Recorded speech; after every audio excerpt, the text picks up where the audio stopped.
ये रिश्ता क्या कहलाता के अपकमिंग एपिसोड में दिखाया जाएगा कि अबीरा अपना फेवरेट सॉन्ग लगाकर अपने कमरे में डांस करने लगेगी।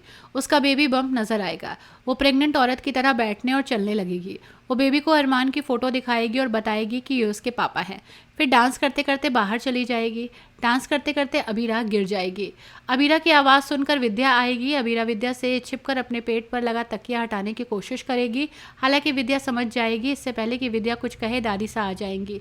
दादी सा अबीरा को खरी खोटी सुनाने लगेंगी। सास बहू और बेटियों की रिपोर्ट के मुताबिक दादी सा कहेंगी, तुम्हारा बचपना अब तक नहीं गया। तुम्हें क्या लगता है इस तकिए को लगाने से तुम्हें लगेगा कि तुम्हारे अंदर बच्चा पल रहा है? तुम्हारी कमर में दर्द होने लगेगा, तुम्हारे बाल झड़ने लग जाएंगे। माँ नहीं बन सकती तो कम से कम ये माओ का मजाक तो मत उड़ाओ।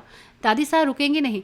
दादी सा आगे कहेंगी, अरमान विद्या को तब तक माँ मानता था जब तक उसकी असली माँ उसके सामने नहीं आई थी। शिवानी के आते ही अरमान विद्या को भूल गया। रूही की कोख में जो बच्चा है वो उसे ही पहचानेगा। दादी सा की बात सुनकर अबीरा और विद्या इमोशनल हो जाएंगे। दोनों अपने अपने कमरे में जाकर रोने लगेंगे। इसी के साथ कहानी एक और इशारा कर रही है कि कुछ तो गड़बड़ है जो होने वाला है। यानी कुल मिलाकर दादी सा अबीरा को बहुत कुछ बताने की कोशिश कर रही हैं।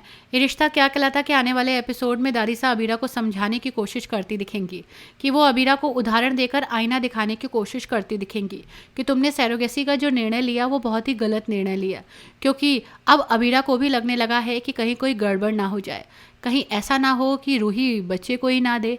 वहीं दूसरी तरफ रूही को जिस हिसाब से अरमान के सपने आ रहे हैं उसको देखकर तो ये लग रहा है कि रूही के दिल और दिमाग में कुछ ना कुछ ऐसा चल रहा है जो शायद कहानी को एक नया मोड़ दे दे। लेकिन कहानी किस मोड़ जाएगी? क्या अबीरा अरमान को बच्चा नहीं मिलेगा? क्या रूही बच्चे के बदले अरमान को मांग लेगी? देखना दिलचस्प होगा कि कहानी किस ओर बैठेगी।